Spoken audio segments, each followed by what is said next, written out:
selanjutnya ada dampak negatif eksplorasi sumber energi terhadap lingkungan, yang mana dampak negatif ini memberikan beberapa pencemaran bagi lingkungan kita. Yang pertama ada pencemaran udara. Nah, pencemaran udara ini disebabkan oleh pembakaran bahan bakar fosil. Yang kedua ada pencemaran air. Nah, pencemaran air ini disebabkan oleh tumpahan minyak dan limbah tambang. Nah, yang ketiga itu ada pencemaran tanah. Nah, pencemaran tanah ini disebabkan oleh penambangan batu bara. Dan yang terakhir ada pencemaran habitat atau kerusakan habitat, yang mana kerusakan ini disebabkan oleh pembangunan infrastruktur yang berkelanjutan atau berlebihan. Meningkatkan energi efisiensi. Meningkatkan energi efisiensi adalah menggunakan teknologi lebih efisien yang dapat mengurangi konsumsi energi dan mengurangi emisi gas rumah kaca. Ada beberapa cara untuk menghemat energi. Yang pertama yaitu menggunakan energi terbarukan. Dengan beralih energi terbarukan seperti air, matahari, geotermal dapat mengurangi ketergantungan pada bahan bakar fosil dan juga mengurangi emisi gas rumah kaca. Yang kedua yaitu meningkatkan efisien energi. Yang mana dengan menggunakan teknologi lebih efisien kita dapat mengurangi beberapa pengurangan seperti mengurangi emisi gas rumah kaca dan juga mengurangi pengonsumsian energi secara berlebihan. Yang ketiga yaitu mengubah perilaku. Yang mana seperti kita menghidupkan lampu di malam hari dan juga mematikan lampu di malam hari dan juga mematikan elektronik yang tidak terpakai lagi, itu dapat menghemat energi. Sumber energi ramah lingkungan. Tidak semua pengguna sumber energi berpikir ramah lingkungan. Penggunaan bahan bakar fosil dapat menyebabkan polusi udara, perubahan iklim dan kerusakan lingkungan.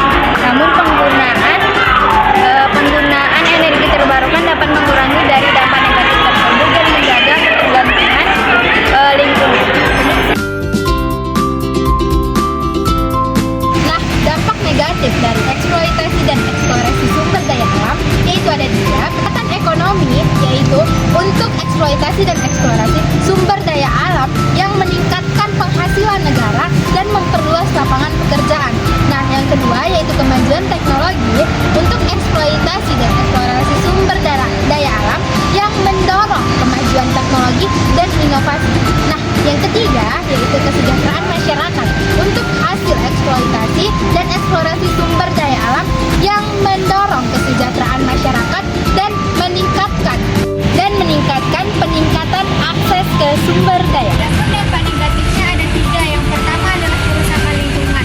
Eksploitasi dan eksplorasi dapat menyebabkan kerusakan lingkungan, contohnya seperti deforestasi.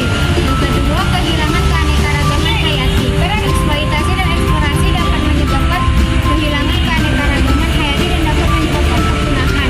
Juga ada dampak sosial. Eksploitasi dan eksplorasi dapat menyebabkan dampak sosial, contohnya seperti pemukiman masyarakat adat dan penggusuran lahan. Kenapa sih kita harus menghemat energi dan apa manfaat yang kita dapatkan jika kita menghemat energi?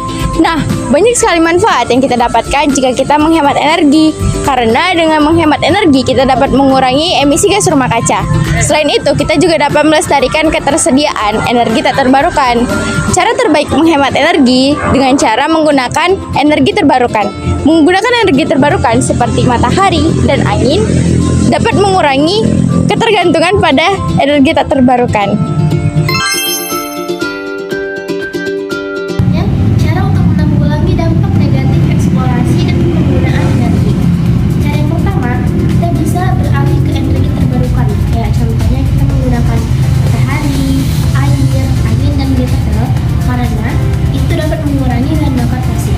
Selanjutnya adalah mengembangkan infrastruktur yang ramah lingkungan. Membangun infrastruktur yang ramah lingkungan dan berkelanjutan dapat mengurangi dampak negatif eksplorasi dan penggunaan energi.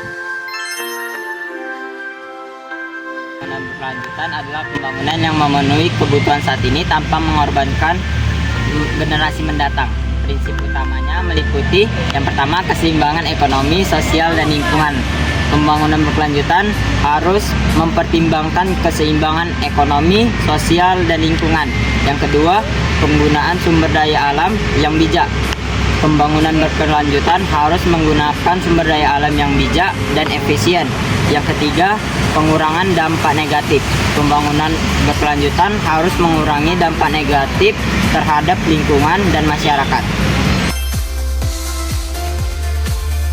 Kali ini kita bakal ngebahas cara-cara dari pembangunan berkelanjutan.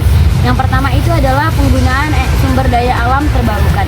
Nah, dengan penggunaan sumber daya alam terbarukan akan dapat mengurangi penggunaan dari sumber daya alam yang tidak berkelanjutan.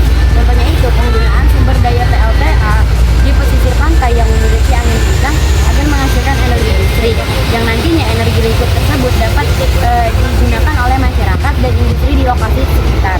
Yang kedua adalah penggunaan teknologi ramah lingkungan. Penggunaan teknologi ramah lingkungan itu dapat meminimalisir dari dampak negatif bagi lingkungan